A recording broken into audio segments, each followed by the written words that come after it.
7 million people will die this year. Not from war, not from terrorism, not from car accidents. From the air they breathe. 7 million every single year. That's more than smoking. It's 5 times more than every road accident on the planet combined. And most of them will never know what killed them. Air pollution didn't begin with the Industrial Revolution. It began the moment our ancestors learned to make fire. 400,000 years ago, in a cave in Israel called Chisem, a group of hunter-gatherers huddled around an open fire, roasting their meal. They had no idea that the smoke filling their lungs was slowly killing them. We know this because scientists found the evidence locked inside their teeth, charcoal particles, preserved for almost 500,000 years. The lungs of Egyptian mummies tell the same story. When scientist Roger Montgomery examined 15 mummies, from noblemen to priests, every single one showed scarring, fine particulates, deep in the lung tissue. The same damage we see in people today who live in the world's most polluted cities. These people never saw a factory, never drove a car, and yet their lungs look like those of someone who spent a lifetime breathing toxic air. The culprit, wood smoke, the only energy source they had.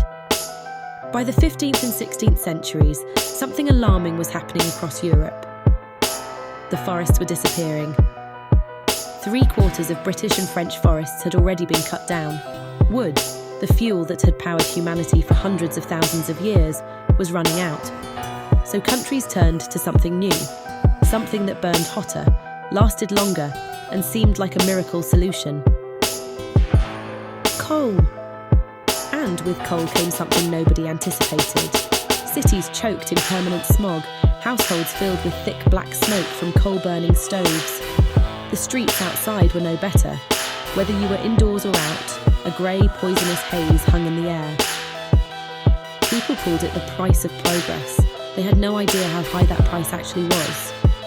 In just 50 years, from 1840 to 1890, deaths from bronchitis increased 12-fold. 1 in every 350 people died from it. If that rate applied to London today, 26,000 people would die from air pollution every single year, in one city. But nothing prepared anyone for what happened in December 1952. It started quietly. Air cold snap hit London, the wind stopped completely, and the pollution that normally drifted away simply stayed. For 4 days, a yellow-black fog descended on the city so thick that people literally could not see their own hands.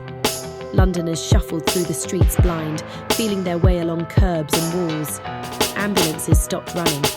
The drivers couldn't see the road. Concerts were cancelled. Plays were abandoned mid-performance. The smog crept indoors through every gap and crack. When it finally lifted, the death toll was staggering. 10,000 people dead in 4 days, 100,000 seriously ill.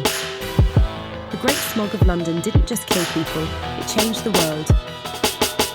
For the first time, governments could no longer pretend that air pollution was simply the cost of modern life. Something had to change. And it did change, dramatically. In the UK, sulphur dioxide emissions collapsed. Nitrous oxides fell 76%. Black carbon, the most dangerous fine particulate, dropped 94%. Carbon monoxide down 90%. Not because people stopped using energy, but because the technologies changed. Cleaner heating, cleaner transport, cleaner industry. The same pattern is repeating across every country that industrialises. And here's the remarkable part. Today's developing nations don't have to go through what London went through in 1952. With modern clean technology available from day one, they can achieve in 25 years what took rich countries 200. 7 million people will die from air pollution this year. But that number is falling. For the first time in human history, across most of the world, the air is getting cleaner, not dirtier. The question is whether we can make that happen fast enough, for everyone. Because right now, as you watch this, someone in a city you've never heard of is breathing air that would have been unthinkable in London or New York today. And they deserve the same air you do.